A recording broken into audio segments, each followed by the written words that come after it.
You are listening to CEO Perspectives, a podcast by the Conference Board.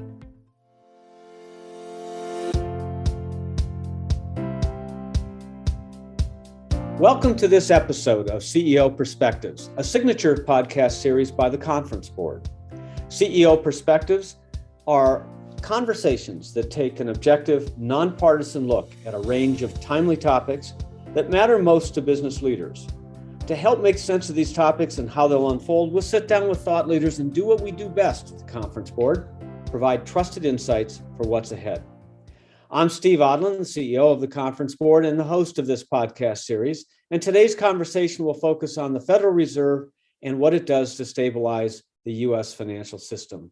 I'm very pleased to have with me today Roger Ferguson, the former Vice Chairman of the Fed, and also the former President and CEO of TIAA. And he also is the trustee of the Conference Board. Roger, welcome to the podcast. Steve, thank you so much for giving me this opportunity. So, Roger, I think most people have heard the term the Fed. Most of them know, it's a place in Washington and kind of what they do. But, just give us a quick primer on what the Federal Reserve is and, what they do to provide us with a stable monetary and financial system. Okay, I'm happy to do that. So the Federal Reserve is, as you point out, an independent government agency. It was founded by Congress, but it's not a part of the executive branch, doesn't report directly to the president. It really reports to Congress. It is what's called a central bank. It was created in 1913 following a big crisis in 1907. And what it does to stabilize the economy is a couple of things. One is uses its ability to set very short-term interest rates, it's called the Fed funds rate, in a way that hopefully achieves two purposes simultaneously. One is keeps inflation low and stable, and also allows the economy to grow at a sustainable rate and thereby create the maximum number of jobs. And that's called monetary policy. And people watch closely to see how the Fed moves that short-term interest rate once every 7 or 8 weeks they meet.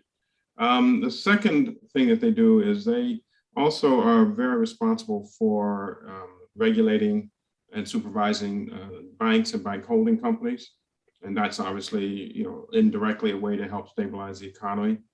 And they finally play an important role in community development activities and outreach and overseeing the payment systems that allow money to flow through our society. So they're very involved in a number of ways, all of which are aimed at creating low inflation, stable growth, maximum jobs, and overall a stable economy. So there's the U.S. Federal Reserve, but then you also hear about these regional feds, like St. Louis and Atlanta. What's the difference? Well, the Federal Reserve is, as the name indicates, a federal system. And there is a board of governors in Washington. Those 7 individuals are appointed by the president and approved by Congress. But when the Federal Reserve was created in 1913, there was really a desire to have this large continental country fully represented. And in part, that was to make sure that the big banks in New York didn't dominate everything. And so the founders compromised and created 12 Federal Reserve districts that represent every part of the country. Because they were started in 1913, many of the districts are clustered along the East Coast. But the idea is to create broad national representation in setting this monetary policy that we've talked about.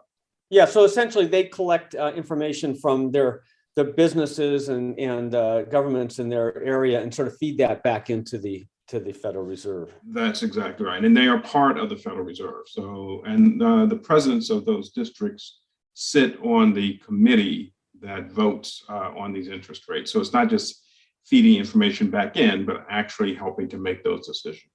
Got it. That's really helpful to understand. So you've got the Federal Reserve. It has federal in its name. And then you have the federal government, which also has federal in its name. So what, you said it's an independent system. What degree of independence does it really have? And how does it interact with the executive branch and the legislative branch? Right. So it's freedom to set monetary policy is meant to be relatively absolute. The idea is to have what's called an independent central bank so that elected politicians, be they either in Congress or in the White House, don't directly influence the setting of monetary policy, i.e. setting interest rates.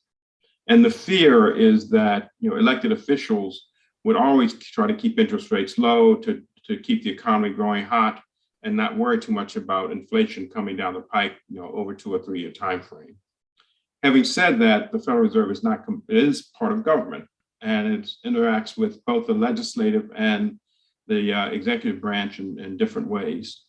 First, it is a creature of Congress, so the Federal Reserve is created by an act of Congress, and ultimately the Federal Reserve has to go and report to Congress on its activities, et cetera, every year. And if Congress wants to change the mandate or the mission of the Fed, it can do that by law, and it has done that once in a while.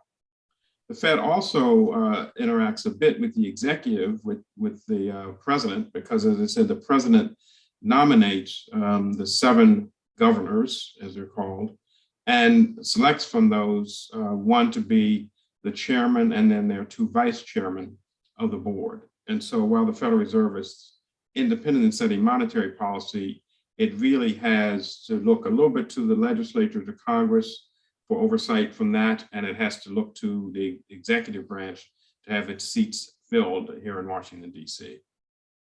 Right. And also most other countries have central banks. And so how does the U.S. Federal Reserve interact or do they, and how do they coordinate with other central banks?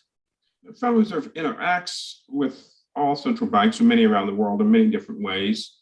First, there are a lot of conversations that take place. Central bankers meet in Basel, Switzerland, periodically, and the Fed has a chance there. It's the chair or the vice chair to meet with the chairs or the leads of the other central banks. The Fed also interacts in that there are various study groups and working sessions that involve central banks. The Fed doesn't coordinate directly in the sense that each central bank makes monetary policy settings for its own economies. They may be aware of what others are doing. And right now, as we are meeting here in the end of November, some of the other central banks have started to raise interest rates, and our central bank has not yet. So, they're not in a coordinating mode. They are certainly an interacting and cooperating kind of mode. So everybody knows or has probably heard that the Fed sets interest rates, but what does that mean, interest rates? What are the rates for? What do they do? And then there's this whole deal about interbank borrowing, and how does the Fed kind of monitor and deal with that? So there are 2 interest rates that the Fed sets. One very important, one probably less so. The one that's most important is what's called the federal funds rate. And that is really the rate for overnight borrowing between banks. And the Fed sets that rate, one, by announcing its target, and then using technical mechanisms of putting reserves in and out of the system to try to make sure those interest rates stay where the Fed wants them. The Fed also has a couple other rates that it sets as well. One is there's a rate for any bank that comes to the Federal Reserve to borrow money at what's called the discount window. That rarely happens, and those rates are heavily coordinated with the other rate the Fed sets. And now the Federal Reserve has the right to pay interest on what's called reserves. So banks leave reserves at the Fed, and now the Fed pays interest on those. But the one that really matters, and the one that people talk about when they talk about monetary policy, is that first one, that federal funds rate, which is the overnight rate that banks use to borrow and lend to each other. Yeah, and so, there's sort of a misnomer, if you're reading the press sometimes, the Fed sets interest rates, meaning that they're setting borrowing rates, and that's not the case. So the interest rates they're setting are these rates that banks borrow at, but the banks set the interest rates for businesses and consumers, right? That's exactly right. That's exactly right. Good. Okay. So, you mentioned a little bit about inflation. The thing that the Fed has said, in hearings and in public speeches, is they try to hit about a 2% inflation rate. Just, what's magic about 2%? Why is that the target? And then How does it work? I mean, it's not that they set an inflation rate. It's basically they have these tools and it influences, right? So how finely does the control mechanism work? Well, so why do they choose a target? And they are now setting a target of 2% over, the business cycle. So on average, over a period of time, that rate has become sort of a norm in central banking for a couple of reasons. One is it's not really very high.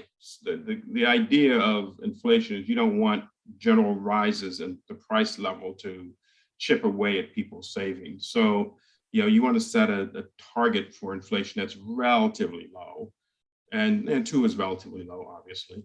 But the question is, well, why not set the target at 0? Why even tolerate a 2% inflation rate? And the answer has to do with a couple of things. One is if inflation gets too low, it's very, very difficult for the Federal Reserve to restart an economy or any central bank to restart an economy. And we see that, for example, right now in Japan, where they've had very, very low inflation for long periods of time. And the central bank can't cut interest rates low enough to restart the economy.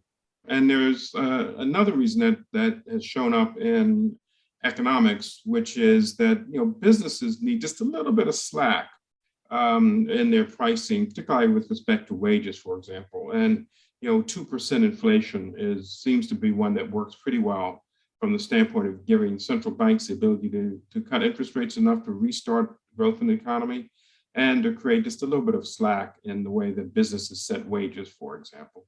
And that's a relatively new finding. When Paul Volcker was the chairman, he really wanted to know why we didn't have inflation at 0 as the target. So this is sort of central banks learning from experience and learning from history. So it's a target, and what you said was really important, which is it's over the course of a business cycle, which may be many years. And so how finely does the setting of interest rates impact inflation in your experience? Well, there's a phrase in central banking that monetary policy or setting interest rates works with, quote, long and variable lags.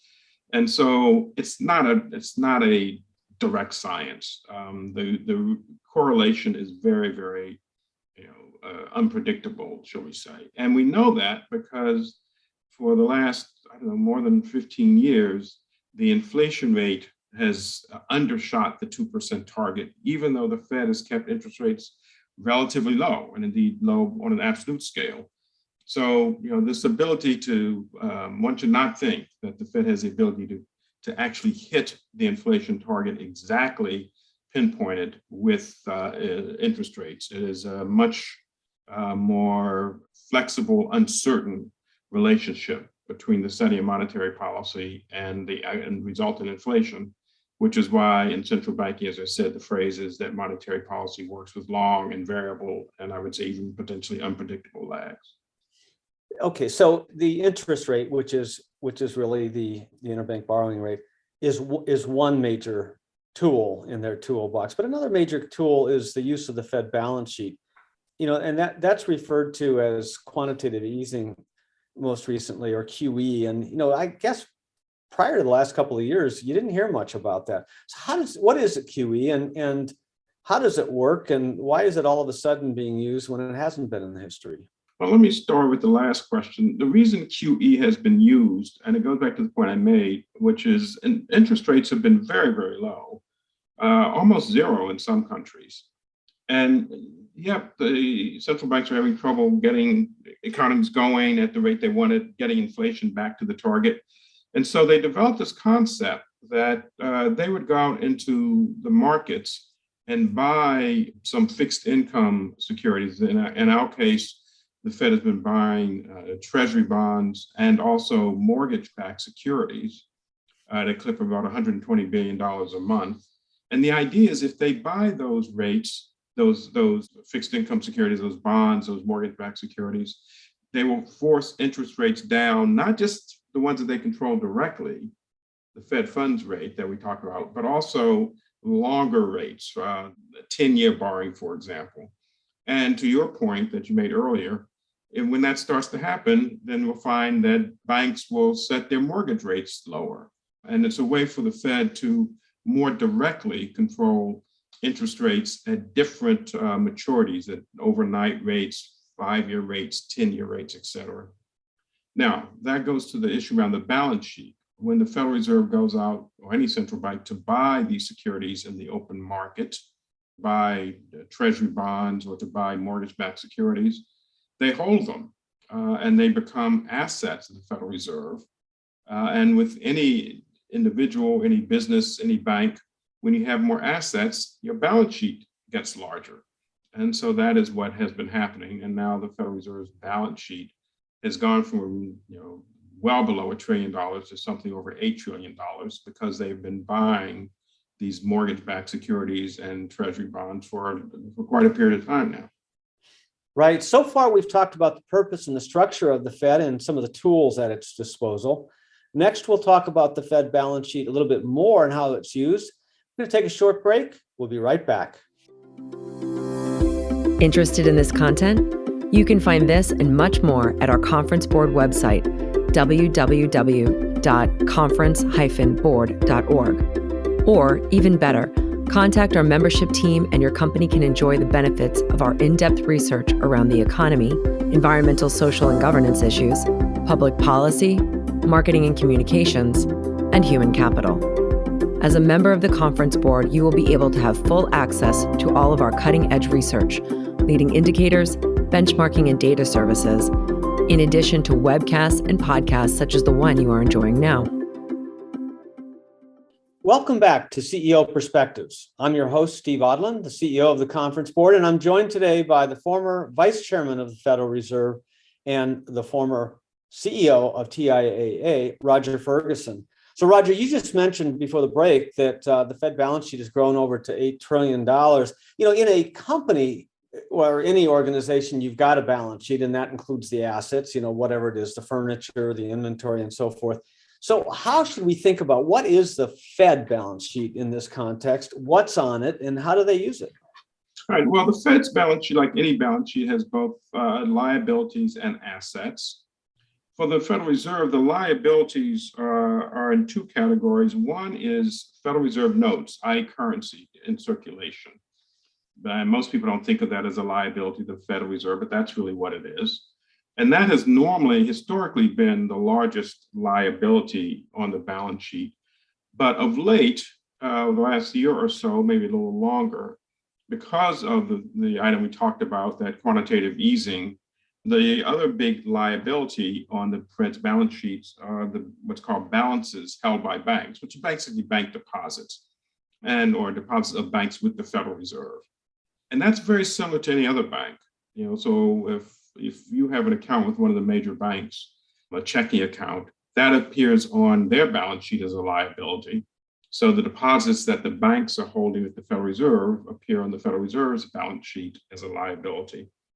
Now, the assets I've already mentioned, and they have been growing quite significantly. And right now, those assets are primarily different kinds of securities. They're called securities held to maturity, I think. And it's those treasury bonds and those mortgage-backed securities that the Fed has been buying. So what's been happening is the Fed's been buying treasury bonds, mortgage-backed securities. They've been paying for them with basically money that the Fed creates, and that is sitting as deposits with the banks, that the banks are depositing with the Fed as a liability. So that's how it's working. As they're building up these assets, they're building up matching liabilities, because balance sheets, if they are to balance, as the name indicates, have to have assets equal to liabilities. So that's the way it works. And it's a fairly traditional bank balance sheet, except that there are no individuals associated with this. It's other banks and other big financial services firms. And importantly, their big liability has historically been the currencies they call Federal Reserve notes, the dollar bills that we carry with us. So if we think about quantitative easing as a period of time when the Fed is putting more assets on its balance sheet, then there's also the flip, because the Fed can also sell their assets, and that's sort of being called now tapering. But is that sort of just the inverse of the process of quantitative easing? Well, yeah, actually, it will be over time. So yes, what they're saying tapering first is we will buy fewer every month. Instead of buying 120 billion, we're going to taper it down. So we're going to buy less. And that is a process that they think will take until the middle part of next year. Then you go to the next question, which is, okay, what are they going to do with the assets that are sitting on their balance sheet? They have not said yet exactly what they're going to do there. And so we'll watch and see.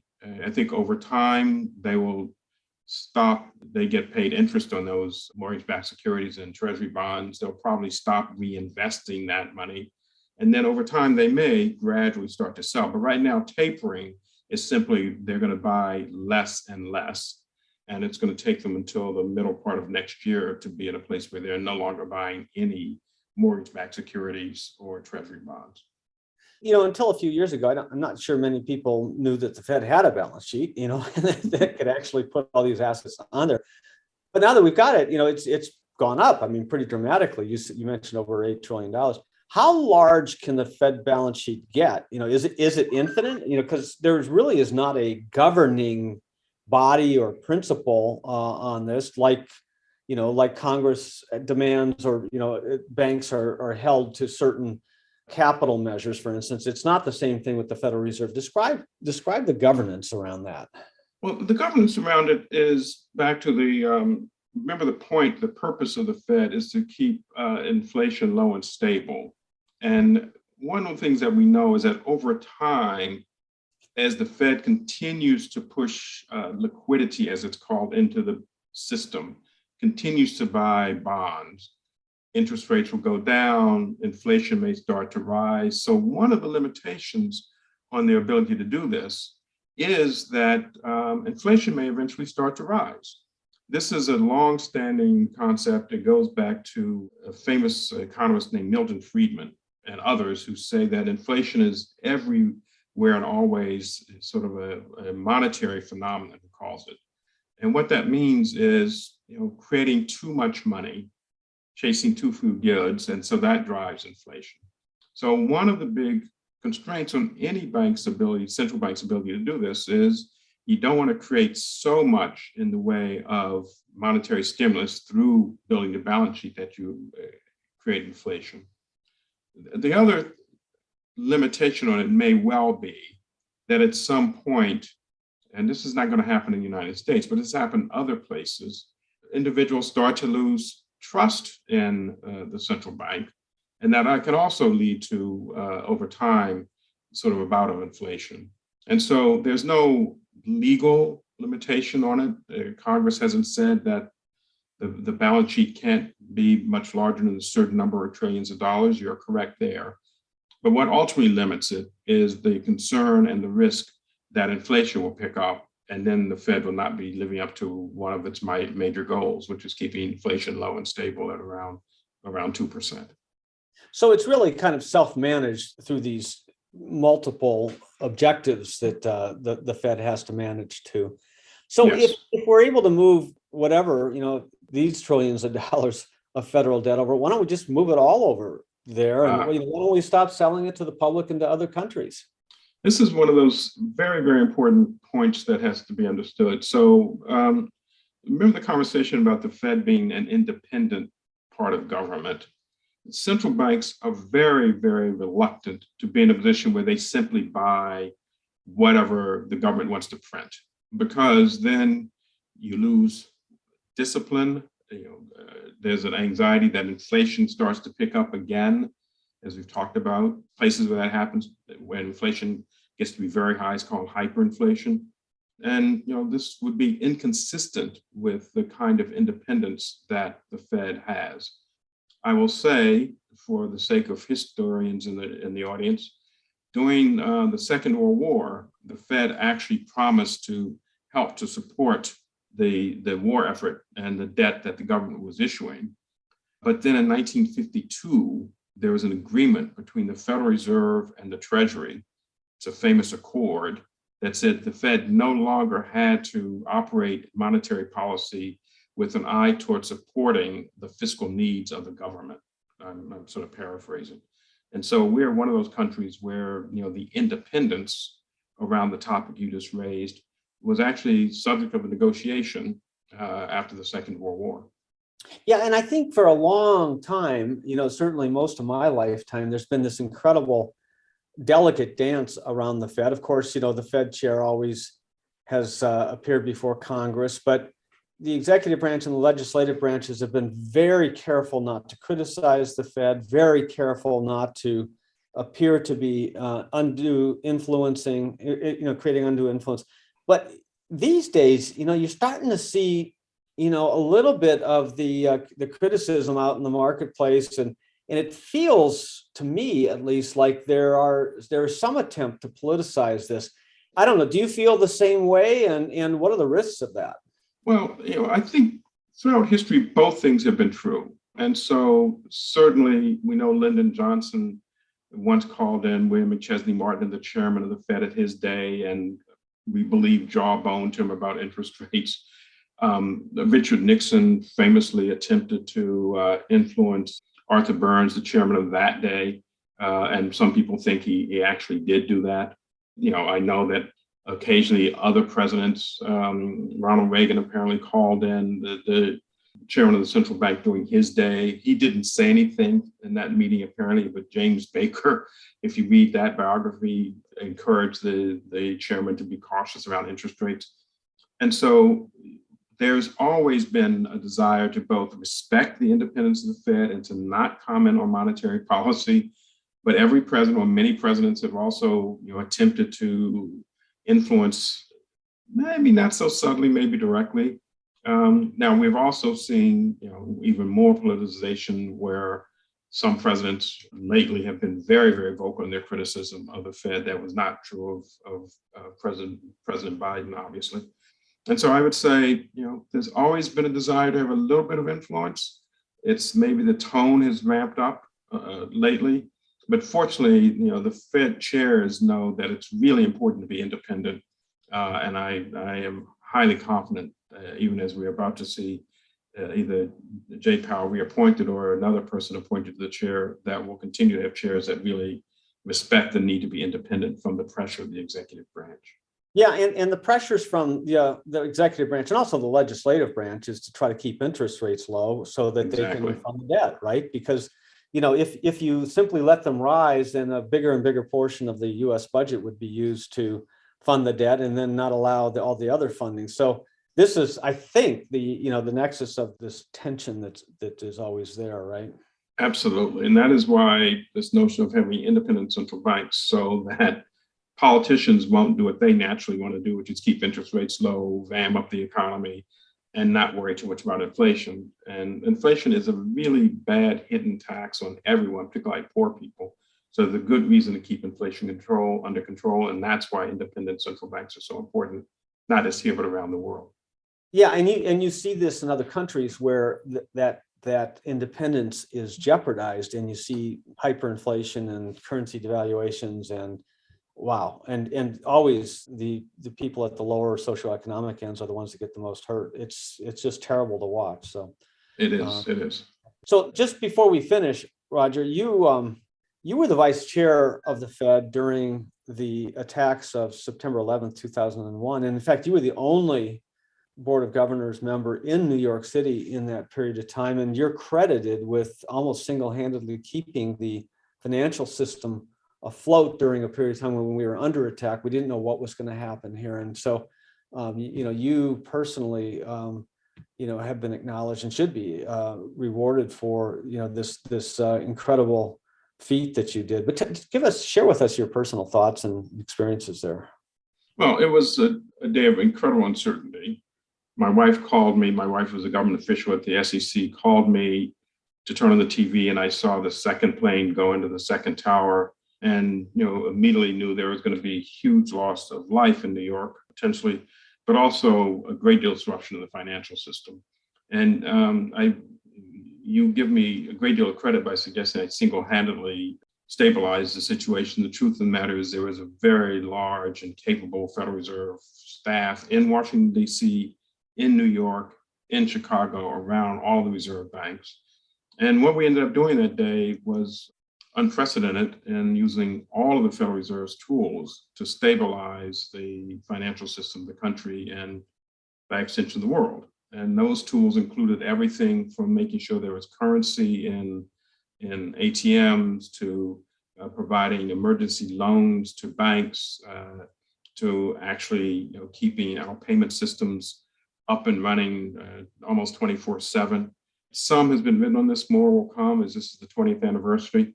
But this was a reason to have a central bank of the type that we have that has influence across monetary policy because eventually we cut interest rates, across the way payments operates across banks, and credit due to literally thousands of Federal Reserve employees around the country. And I happen to be the one for whom the leadership mantle fell, but the activities of many, many, many people contributed to what was ultimately a very, very stressful outcome, but a successful effort of emergency response to save the financial system in the United States and, by extension, around the world. Well, Roger, you are one of the most experienced and foremost Fed officials ever, but always one of the most humble. Federal Reserve is an incredible body, and thank you for all of your service over time, Roger. And thank you for joining us today. Oh, Steve, thank you so much. An important topic, and I hope that we help to educate your listeners. And thanks to all of you for listening in to CEO Perspectives. Every few weeks, I'll be joined by a prominent thought leader to provide insights on the issues of our time. We'll cover the leading topics in economics, public policy, ESG, human capital, and more. Please share CEO Perspectives with all of your colleagues, your friends, your family. I know that they'll want to listen. I'm Steve Odland, and this podcast has been brought to you by the Conference Board.